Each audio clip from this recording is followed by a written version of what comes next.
ब्रह्मांड ही सब कुछ है। समय, स्पेस और मैटर सब कुछ इसी में समाहित है। हमारी पृथ्वी इस ब्रह्मांड में चट्टान का घूमता हुआ एक कण भर है, जो हमारी मिल्की वे गैलेक्सी में मौजूद 200 अरब तारों में से एक का चक्कर काट रही है। ये विशाल संरचना 90 अरब प्रकाश वर्ष की दूरी में फैले आकाश गंगाओं के सागर में सिर्फ एक बूंद के समान है। ये हमारा घर है, हमारी पृथ्वी, सुख सुविधाओं से भरपूर एक आरामदायक ग्रह। एक बार रोजमर्रा के कामों को छोड़ आसमान को देखिए, क्या दिखाई देता है।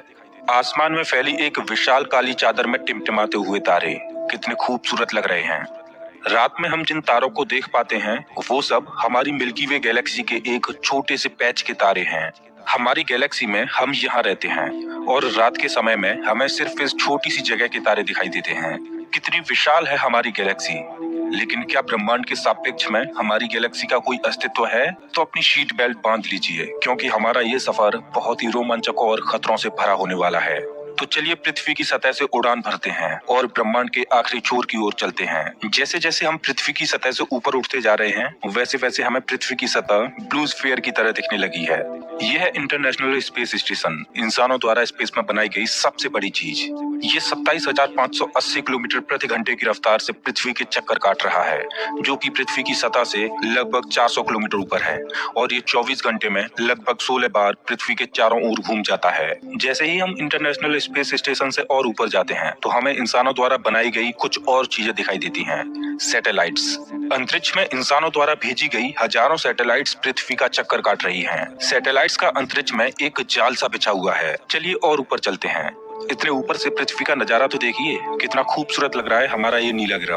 वेल, हम पहुंच चुके हैं चांद के पास। हमसे पहले यहाँ पर 12 एस्ट्रोनॉट्स आ चुके हैं, जिनमें नील आर्मस्ट्रांग पहले व्यक्ति थे जो इसकी सतह पर उतरे थे, और उनके पैरों के निशान आज भी चांद की सतह पर देखे जा सकते हैं। चांद पर कोई वायुमंडल नहीं है, इस वजह से ये निशान सदियों तक ऐसे ही बने रहेंगे। हम अभी अपने घर से लगभग 4 लाख किलोमीटर दूर हैं और चंद्रमा से हमारा ग्रह कुछ इस तरह का दिखाई देता है। ऐसा लग रहा है जैसे अंतरिक्ष में एक ब्लू मार्बल रखी हो। चांद की सतह एक बैटल फील्ड की तरह लग रही है, जिसने पिछले अरबों सालों से कॉमेट्स और एस्ट्रॉइड्स की मार को झेला है। चांद का कोई वायुमंडल नहीं है जो कि कॉमेट्स या एस्ट्रॉइड्स को स्पेस में ही जला दे। सौभाग्य से हमारी पृथ्वी का वायुमंडल है जो हमें स्पेस से आने वाले खतरों से बचाता है। चलिए अंतरिक्ष में एक लंबी छलांग लगाते हैं। ये है हमारे सौर मंडल का सबसे चमकीला ग्रह वीनस। इसको पृथ्वी की छोटी बहन बोला जाता है, क्योंकि ये पृथ्वी की ही तरह रॉकी प्लैनेट है, जिसकी ग्रेविटी लगभग पृथ्वी के ही समान है। लेकिन ये ग्रह एक नर्क की तरह है, क्योंकि इस पर होती है भयंकर बारिश, पानी की नहीं बल्कि एसिड की। इसके एटमॉस्फेयर में जो बादल दिखाई दे रहे हैं वो सल्फ्यूरिक एसिड के हैं। हमारे सौर मंडल में सिर्फ वीनस ही एकमात्र ऐसा ग्रह है जिस पर सबसे ज्यादा ग्रीन हाउस इफेक्ट होता है। सूर्य की गर्मी इस पर आती तो है, लेकिन वापस नहीं जा पाती, जिस वजह से हीट इसके एटमॉस्फेयर के अंदर ट्रैप होकर रह जाती है। यही कारण है कि शुक्र ग्रह हमारे सौर मंडल का सबसे गर्म ग्रह है, जिसका तापमान 465 डिग्री सेल्सियस है। इसकी सतह पर काफी मात्रा में ज्वालामुखी मौजूद हैं, जो इस ग्रह को और ज्यादा खतरनाक बनाते हैं। इस एंग्री प्लैनेट पर कुछ भी सरवाइव नहीं कर सकता। चलिए अपनी जर्नी को और आगे बढ़ाते हैं। ये है सूर्य के सबसे पास मौजूद ग्रह मरकरी।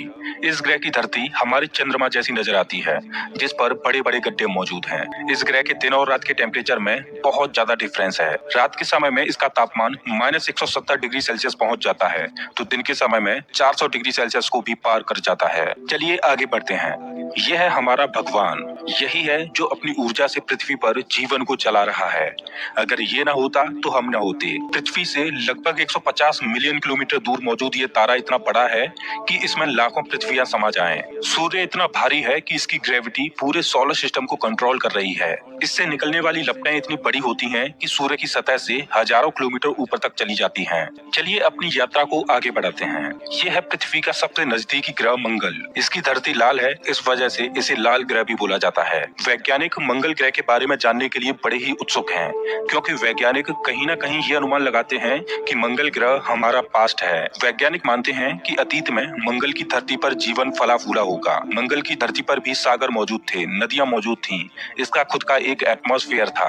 लेकिन आज ये ग्रह वीरान और बंजर पड़ा है। आज वैज्ञानिक इस ग्रह पर सूक्ष्म रूप में ही सही बैक्टीरिया के रूप में जीवन खोजने में जुटे हैं, और वैज्ञानिक इस ग्रह पर भविष्य में बस्तियां बसाने की सोच रहे हैं। अगर हम मंगल पर आए हैं तो हम इसे कैसे मिस कर सकते हैं। ये है ओलंपस मॉन्स, एक प्राचीन ज्वालामुखी। मंगल की धरती पर पर ज्वालामुखी से बना ये पहाड़ पृथ्वी की सबसे ऊंची चोटी माउंट एवरेस्ट से भी लगभग 3 गुना ऊंचा है और ये हमारे सोलर सिस्टम की सबसे ऊंची चोटी है। अगर मंगल की धरती से हम अपने ग्रह पृथ्वी को देखें तो ये कुछ इस तरह की दिखाई देती है। अब आगे की यात्रा थोड़ी सी डरावनी होने वाली है, क्योंकि अब हम एस्ट्रॉयड बेल्ट में प्रवेश कर रहे हैं, जो कि मंगल और बृहस्पति ग्रह के बीच मौजूद है। इसमें मौजूद हैं बड़ी बड़ी और विशालकाय चट्टानें, जो कि सूर्य के चारों ओर घूम रही हैं। इस एस्ट्रॉयड बेल्ट में इतनी बड़ी बड़ी चट्टानें मौजूद हैं कि अगर ये सब आपस में मर्ज हो जाएं, तो इनसे एक बड़े ग्रह का निर्माण हो सकता है। इस बेल्ट में इतने बड़े बड़े एस्ट्रॉयड्स मौजूद हैं कि इन पर एक बड़ा शहर बसाया जा सके। जैसा कि हम जानते हैं कि 4.5 बिलियन साल पहले हमारे सौर मंडल में ग्रह बने,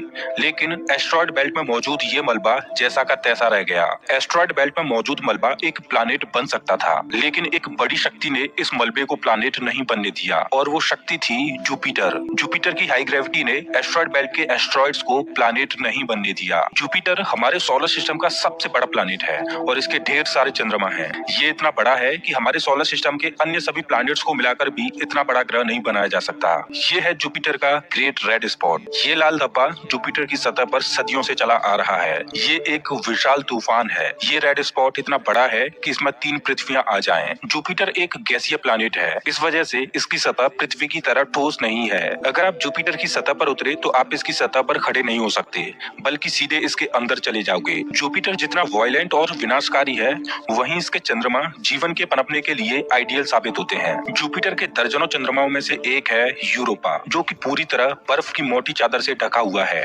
वैज्ञानिक मानते हैं कि यूरोपा की सतह पर जमी हुई बर्फ के नीचे पानी तरल रूप में मौजूद है। इस पर पानी का तरल रूप में होना जीवन के होने की संभावनाओं को बढ़ा देता है। हमारे सोलर सिस्टम में बृहस्पति ग्रह के चंद्रमा यूरोपा पर वैज्ञानिक जीवन होने की प्रबल संभावनाएं जताते हैं। हमारा अगला पड़ाव है हमारे सौर मंडल का सबसे खूबसूरत प्लैनेट सैटर्न। शनि ग्रह के छल्ले इसकी सुंदरता में 4 चांद लगाते हैं, जो कि इसकी सतह से लाखों किलोमीटर ऊपर तक फैले हैं। शनि ग्रह को अपने सोलर सिस्टम का ताज माना जाता है। ये है शनि ग्रह का एक चंद्रमा टाइटन। इसका खुद का एक एटमॉस्फेयर है, इस पर हवा है, बारिश होती है, यहाँ तक कि इस पर ऋतुएं भी बदलती हैं। इस पर नदियां और सागर मौजूद हैं। ये चंद्रमा देखने में लगभग पृथ्वी की ही तरह है, लेकिन इस पर जो नदियां और सागर हैं वो पानी के नहीं बल्कि लिक्विड नेचुरल गैस के हैं। अगर हम किसी भी तरह इस नेचुरल गैस को पृथ्वी पर ला पाएं, तो ये इतनी ज्यादा है कि हजारों सालों तक ये हमारे शहरों को रोशन कर सकती है। वैज्ञानिक अनुमान लगाते हैं कि अरबों साल बाद जब सूर्य गर्माने लगेगा और एक रेड जाइंट बन जाएगा, तब टाइटन हैबिटेबल जोन में होगा। उस समय टाइटन पर पृथ्वी जैसी परिस्थितियां मौजूद होंगी। इस वजह से वैज्ञानिक टाइटन को भविष्य की पृथ्वी मानते हैं। अभी हम अपने घर से इतने दूर आ चुके हैं कि यहाँ से हमारी पृथ्वी एक डॉट की तरह दिखाई देती है। अब जैसे जैसे हम अंतरिक्ष की गहराई में और आगे बढ़ते जाएंगे, वैसे वैसे पृथ्वी हमारी आंखों से ओझल होती जाएगी। हमारा अगला पड़ाव है यूरेनस। प्राचीन समय में यूरेनस और नेपच्यून के बारे में कोई भी जानकारी नहीं थी, जब तक कि टेलीस्कोप का आविष्कार नहीं हुआ। हमारी सौर व्यवस्था का सबसे आखिरी प्लैनेट है नेपच्यून। हमारा सोलर सिस्टम बहुत बड़ा है, लेकिन नेपच्यून के बाद भी हमारा सोलर सिस्टम खत्म नहीं हो जाता। अपने सोलर सिस्टम की गहराई में हम आगे बढ़ते हैं तो हम पहुंच जाते हैं कुइपर बेल्ट में, जो पिछली एस्ट्रॉयड बेल्ट से 20 गुना चौड़ी और 200 गुना ज्यादा फैली है। ग्रहों की लिस्ट से बेदखल किया जाने वाला प्लूटो भी इसी कुइपर बेल्ट का सदस्य है। कुइपर बेल्ट में एस्ट्रॉयड बेल्ट से भी ज्यादा बड़े बड़े ऑब्जेक्ट्स मौजूद हैं, जिनकी खुद की ग्रेविटी की वजह से इनके चंद्रमा भी हैं। चलिए कुइपर बेल्ट को पार करके आगे चलते हैं। हमारी पृथ्वी से 13 बिलियन किलोमीटर दूर ये है सूर्य से सबसे दूर मौजूद ऑब्जेक्ट सेडना। ये एक बौना ग्रह है, जो एक ऐसा स्पेस ऑब्जेक्ट है जो सबसे दूर सूर्य की परिक्रमा कर रहा है।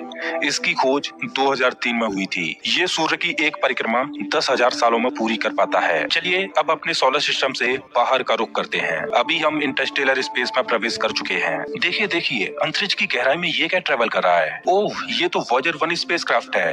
यही तो इकलौता स्पेसक्राफ्ट है जो कि इंसानों द्वारा बनाई गई सबसे दूर मौजूद चीज है। ये पृथ्वी से अब तक 19 अरब किलोमीटर दूर जा चुका है। इस स्पेसक्राफ्ट ने अंतरिक्ष के काफी सवालों से पर्दा उठाया है। ये बंदूक से निकली बुलेट से भी 20 गुना तेज ट्रेवल कर रहा है। चलिए अपनी यात्रा को और आगे बढ़ाते हैं। अभी हम अपने सोलर सिस्टम की हदों से इतने दूर आ चुके हैं कि यहाँ से हमारा सूर्य एक आम तारे की तरह दिखाई दे रहा है, लेकिन इतनी दूर से भी इसकी ग्रेविटी को महसूस किया जा सकता है, क्योंकि अरबों की संख्या में यहाँ पर कॉमेट्स को देखा जा सकता है, जो सूर्य की ग्रेविटी से बंधे हुए हैं। इन कॉमेट्स में इतना ज्यादा पानी है कि अगर ये सब पे इकट्ठे हो जाएं, तो ये पृथ्वी से भी ज्यादा बड़े और गहरे सागरों को भर दें। वैज्ञानिक मानते हैं कि पृथ्वी पर ज्यादातर पानी कॉमेट्स के द्वारा ही आया है। पेंसपर्मिया थ्योरी के अनुसार पृथ्वी पर जीवन कॉमेट्स के द्वारा ही धरती पर आया। अंतरिक्ष में तैर रही इन छोटी छोटी बर्फीली चट्टानों में जीवन सूक्ष्म रूप में बैक्टीरिया की फॉर्म में मौजूद हो सकता है। कॉमेट्स का एक विशाल बादल हमारे सौर मंडल को घेरे हुए है, जिसे ऑर्ट क्लाउड बोला जाता है। ऐसा माना जाता है कि ये ऑर्ट क्लाउड हमारे सौर मंडल की ग्रेविटी की आखिरी सीमाओं पर है। इसके बाद सूरज की ग्रेविटी कमजोर पड़ने लगती है, जिस वजह से इसके बाद सूरज का खिंचाव बहुत कम रह जाता है। अब यहाँ से आगे की यात्रा एक अननोन और रहस्यमय स्पेस में होगी, जहाँ घुप अंधेरा है। यहाँ इतना अंधेरा है कि हम अपनी आंखों से भी कुछ भी नहीं देख पाएंगे। यहाँ देखने के लिए हमें इंफ्रारेड विजन की जरूरत पड़ेगी। हम अपनी पृथ्वी से बहुत बहुत बहुत दूर आ चुके हैं, लेकिन ब्रह्मांड के सापेक्ष में ये हमारा एक मामूली सा स्टेप है। यहाँ से हमें चारों ओर अरबों तारे दिखाई दे रहे हैं, लेकिन अभी हम सबसे नजदीकी तारामंडल की ओर बढ़ रहे हैं। ये है हमारा पड़ोसी सोलर सिस्टम। ये हमसे इतना दूर है कि हमारे सूर्य के प्रकाश को इस तारामंडल तक पहुंचने में 4.3 सालों का वक्त लगता है। इस तारामंडल का नाम है अल्फा सेंटोरी। इस तारामंडल में 3 तारों का समूह है, जिनमें अल्फा सेंटोरी ए और अल्फा सेंटोरी बी तारे आपस में बाइनरी स्टार सिस्टम के तहत जुड़े हुए हैं। इस तारामंडल में प्रोक्सिमा सेंटोरी बी नामक ग्रह मौजूद है, जो पृथ्वी की ही तरह हैबिटेबल जोन में है और इस ग्रह पर एलियन लाइफ मौजूद हो सकती है। चलिए अपनी यात्रा को आगे बढ़ाते हैं। पृथ्वी से हम 10 प्रकाश वर्ष दूर आ चुके हैं और हमारे सामने ये एक बेबी स्टार है, जिसने अभी अपना जीवन शुरू ही किया है और इस तारामंडल में अभी ग्रहों का जन्म होना बाकी है। हो सकता है कि इस तारामंडल में किसी ऐसे ग्रह का जन्म हो जाए जो हमारी पृथ्वी की ही तरह जीवन को धारण करने योग्य हो, लेकिन अभी इसमें अरबों सालों का वक्त लगेगा। तारों का समूह है।